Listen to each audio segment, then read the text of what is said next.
성부와 성자와 성령의 이름으로. 아멘. 하나님께서 처음 사람을 창조하실 때 당신의 모습대로 창조하시고 보시니 참 좋았다 했습니다. 그런 사람들에게 하나님께서는 당신의 숨결, 당신의 속성, 신성을 불어넣어 주셨습니다. 그런데 우리는 결핍으로 인해서 이 모습을 그만 잃어버린 채 어둠 속에 방황하는 삶을 살게 됐습니다. 구원이란 바로 이런 잃어버렸던 하나님의 본래 면목을 되찾아주는 것입니다. 때문에 신앙의 여정이란 바로 잃어버린 나를 찾아가는 여정인 것이죠. 잃어버린 한처음의 본래 면목을 회복해가는 여정이 곧 신앙의 여정이라고 할 수 있습니다. 주일보다 앞서는 것 중에 하나가 주님의 변모 주기입니다. 이 주님의 변모 주기를 우리가 맞이해서 이 사건이 우리에게 가져다주는 메시지 무엇일까를 곰곰이 성찰해야만 합니다. 그 첫 번째는 순환 예고 후에 하신 말씀이라는 것이죠. 순환 주님의 죽으심과 다시금 사흘 만에 부활하심을 이야기하셨습니다. 그것에 다시 확증해 주는 사건으로서 변모 사건, 부활한 주님의 모습을 미리 예고하고 있는 것이죠.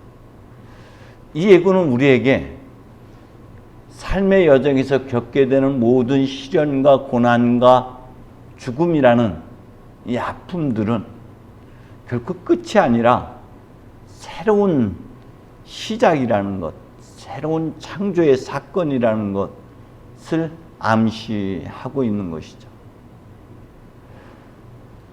또 한편으로는 주님의 이 변모 사건은 너희 안에 잃어버렸던 하나님의 영광, 하나님의 본래 면목을 상기하게 해줍니다. 한처음 하나님 보시기에 좋았다 했던 그 모습 안에는 하나님의 숨결, 하나님의 신성, 속성이 담겨져 있습니다. 때문에 우리 안에는 하나님의 영광이, 하나님의 빛이, 하나님의 거룩하심이, 하나님의 자비하심이, 하나님의 온전하심이 우리 안에 그대로 새겨져 있다는 것이죠. 그런데 우리는 그것을 망각한 채 살아가고 있는 것이죠. 이 변화의 모습을 통해서 우리가 신앙의 여정 속에서 다시금 회복해야 될 본래의 면목에 대한 예표적 사건이라고 할 수가 있습니다. 성령께서는 우리 안에서, 우리의 신앙 여정에서 영광스러움에서 더욱 영광스러운 모습으로 우리를 이끌어 가신다고 고린도후서 3장에서는 말씀하고 있습니다. 다시 고린도후서에서 사도 바울은 우리에게 어둠에서 빛이 비쳐라 했던 그 빛을 성령의 빛으로 묘사하고 있고, 성령의 그 빛을 통해서 그리스도 안에 감추어진 하나님의 영광, 동시에 우리 안에 감추어진 그 하나님의 모습을 보게끔 해준다고 했습니다. 우리는 그 모습을 바라보고 그 본래의 나를 찾아가는 길을 재촉해야만 합니다. 요한복음서에서는 말씀이 사람이 되셔서 우리와 함께 계셨는데 우리는 그분 안에서 하나님의 영광을 보았다라고 했습니다. 우리가 신앙의 눈으로 세상을 바라보아야 하고 우리 자신을 바라보아야 하고 주님께서 이루신 여러 가지 사건들을 바라보아야만 합니다. 그래 해야지만이 질그릇 같은 우리 안에 감춰진 하나님의 영광, 하나님의 능력을 볼 수가 있습니다. 그리 돼야지만이 우리가 일상에서 겪는 모든 사건들이, 모든 상황들이 하나님의 현존의 장소라는 것, 그리고 하나님께서 우리를 만나주시는 그러한 때라는 것을 우리가 알아차리게 됩니다. 때문에 이러한 것들은 우리가 육신의 눈으로 볼 수 있는 것이 아니라 신앙의 눈으로, 곧 깊은 성찰을 통해서 되돌아보았을 때만, 더듬어 생각해 보았을 때 비로소 아하라고 알아차리게 되는 것이죠.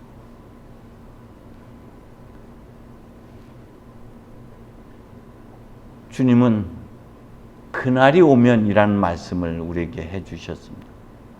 그날이 오면 너희가 내 안에, 내가 너희 안에 있다는 것을 깨닫게 될 것이다 라고도 말씀하셨습니다.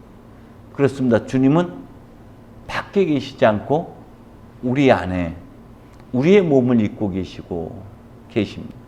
때문에 우리는 우리의 모습 안에서, 또 형제의 모습들 안에서 하나님의 영광을 볼 수 있어야 됩니다. 하나님의 임재, 하나님의 현존 자체를 알아차릴 수 있어야 됩니다.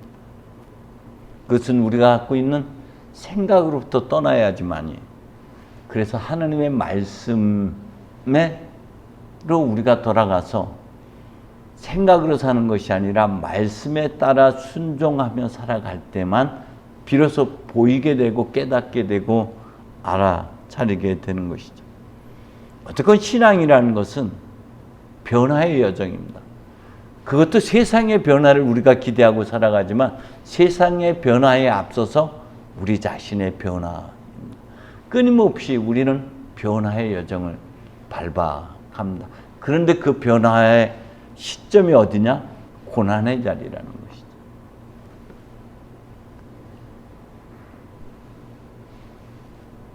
주님은 순환예고를 하시고 제자들과 함께 기도하러 여드레쯤 뒤에 올라가셨다라고 루가에서는 이야기합니다. 마테오와 마르코에서는 엿새 후에라고 표현하고 있는 반면에 루가에서는 여드레쯤 지나서라고 표현하고 있죠. 신앙 안에서 8이라고 하는 숫자는 새로운 창조의 날을 이야기하고 있습니다. 새로운 창조 사건이 이루어지는 날입니다. 그래서 세례대는 대체적으로 팔각형으로 만들어져 있죠. 그것은 제8회를 의미하고 있기 때문에 그렇습니다. 주님은 순환이야말로 바로 그런 새로운 창조의 사건이라는 것을 암시하고 있다고 말씀드렸습니다. 그런데 그것은 기도할 때 알아차려지게 되고 깨닫게 되는 것이죠.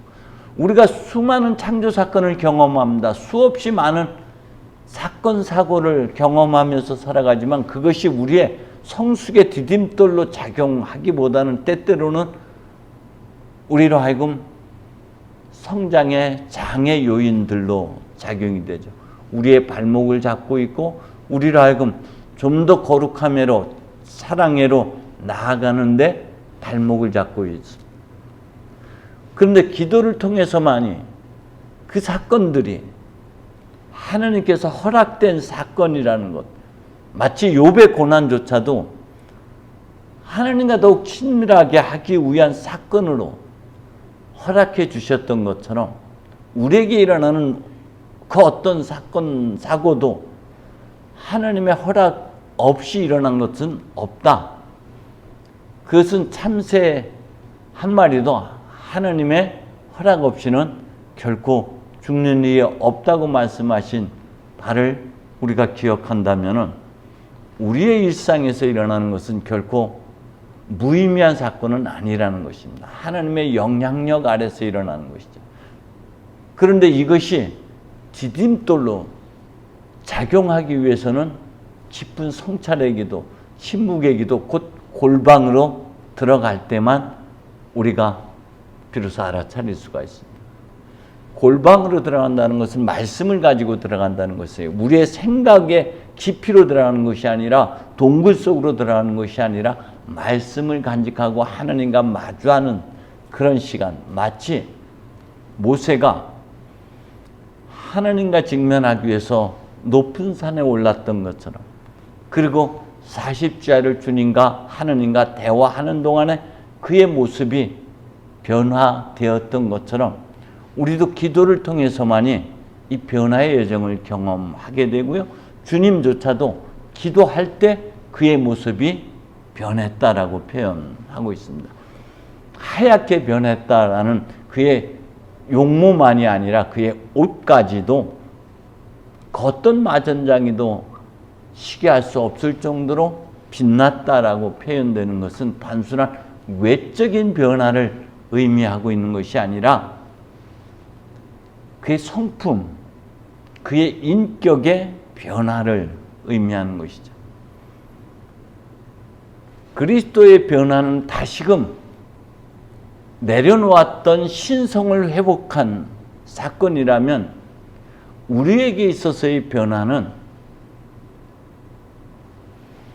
잃어버렸던 본래의 나를 되찾아가는, 다시금 회복해가는 여정이겠죠. 때문에 하나님께서 한 처음에 심어주신, 숨결로 불어넣어주신 거룩함, 자비로움, 그래서 주님은 우리에게 끊임없이 내가 거룩하니 너희도 거룩하라, 내가 자비로운 것처럼 너희도 자비로운 사람이 되어라, 내가 완전한 것처럼 너희도 완전한 사람이 되라고 하신 것이죠. 이 자비로움, 이 거룩함을 회복하는 것이 우리가 신앙의 여정에서 가는 길입니다. 이 여정에서 우리는 숨겨진 하나님의 속성이 감추어졌던, 어둠에 감추어졌던 것들이 드러나는 것, 그것은 우리가 눈뜨므로 알아차리게 되는 것이죠. 하나님께서 어둠을 향해서 빛이 생겨나며 빛이 비쳤던 것처럼 하나님께서 허락하신 우리에게 자유의지, 의지적인 결단과 노력, 그리고 기도 가운데 생각으로부터 벗어나 말씀에 우리가 귀의할 때만 비로소 이런 새로운 창조의 사건이 우리 안에서 일어난다는 것이죠.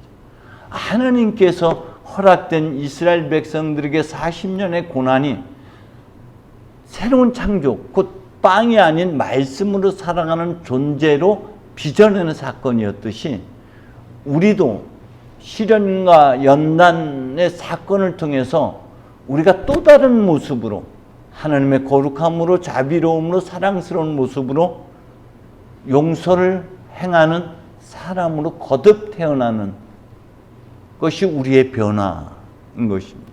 그것이 잃어버렸던 하나님의 성품, 하나님의 모습, 하나님의 영광을 되찾는 것이죠. 때문에 우리는 우리가 겪었던 여러 가지 시련과 아픔과 고난들을 흘려버리고, 아니면은 깊이 무의식안을 밀어넣는 것으로 머물러서는 안 되고, 그것을 다시 성령의 은혜 안에서 다시 반추해내고 성령의 빛을 통해서 다시 재조명하고 재해석함으로써만 우리가 변화돼서 다시 본래 면목, 우리의 전 인격적 변화를 경험하게 되는 것이죠. 때문에 순환, 고난은 끝이 아니라 새로운 시작이라는 것이죠. 특히나 이 죽음의 사건을 이야기할 때 모세와 엘리야와 함께 나눈 대화에서 머지않아 예루살렘에서 이루시려고 하시는 일, 곧 그의 죽음, 이 죽음이란 표현을 출애굽의 사건, 탈출이라는 표현으로, 떠남이라는 표현으로 사용하고 있다는 것이죠. 그러니까 그것으로부터, 내가 머물고 있는 것, 내가 집착하고 있는 것으로부터의 떠남이 죽음인 것이고, 그것이 새로운 탈출의 사건, 땅으로부터, 육체로부터 혹은 집착으로부터 벗어나 천상의 세계, 새로운 관점으로, 새로운 가치관으로 새로운 삶의 시작이 되는 것이죠. 이것은 아브라함에게 하신 말씀, 우리가 상기해 볼 필요가 있죠. 내 고향과 친척과 아비의 집을 떠나 내가 장차 보여줄 땅으로 가거라. 그리 되면은 내 이름은 남에게 복을 끼쳐 주는 이름이 될 것이라고 말씀하셨습니다. 떠남을 통해서 비로소 채움의 사건이 이루어지는 것이죠. 땅의 것으로부터 벗어나 하늘의 것으로 채워지는 사건이 바로 우리의 죽음이고 우리의 떠남인 것이죠. 여러분, 우리 스스로가 다시 한번 생각해 봐야 될 건, 우리가 집착하고 있는 것은 무엇인지를 깊이 성찰해야만 됩니다. 육체적인 욕망인지 탐욕인지 그 어떤 것인지, 그것으로부터 벗어나게 하기 위해서 주님은 우리에게 많은 아픔들, 고난들을 허락해 주셨어요. 고난을 통해서만이 벗어날 수가 있기 때문에 허락된 고난이고, 그것을 통해서 우리는 더욱 순수해지고 단순해지고 주님과 일치하는 경험을 하게 되는 것이죠. 하늘로부터 구름 속에서 들려지는 음성을 우리가 듣게 됩니다. 이것은 처음 주님께서 세례 받으실 때 하늘로부터 들려진 음성, 이는 내 사랑하는 아들, 내가 기뻐하는 자라는 그 음성과 유사한 하늘의 음성인 것이죠. 그런데 첫 번째 음성은 세례 사건을 통해서 이루어지는 것입니다. 그것은 우리의 생각으로부터 벗어날 때, 우리의 생각으로부터 벗어날 때 비로소 내가 하나님의 말씀 안에서 나의 존재, 나의 정체성을 알아차리는 것, 나야말로 하나님께서 사랑하는 아들이요 하나님께 기뻐하는 자, 나는 이 은혜를 깨달음으로 나라는 존재의 정체성을 알아차리게 되는 것이죠. 그런데 순환과 시련의 여정을 통해서 다시금 들려오는 하나님의 음성은 내가 가는 길이 옳다라는 격려와 지지의 말씀인 것이죠. 순환이야말로 다른 길을 걸어온 것이 아니라 허락된 길을 걸어온 것이라는 주님의 위로의 말씀이 그 안에 담겨져 있습니다. 오늘 끊임없이 하늘로부터 들려오는 음성이 있다는 사실을 기억해야 됩니다. 그 하늘이 어딥니까? 하나님 계신 곳, 우리 깊은 심연으로부터 들려오는 소리를 우리가 내 생각이려니 하고 흘려버릴 때가 얼마나 많은지 모릅니다. 때문에 우리는 이 식별 훈련을 가져야만 되죠. 이것이 하나님의 음성인지 내 생각인지. 여러분, 깊은 골방의 기도를 통해서 이 한 주간도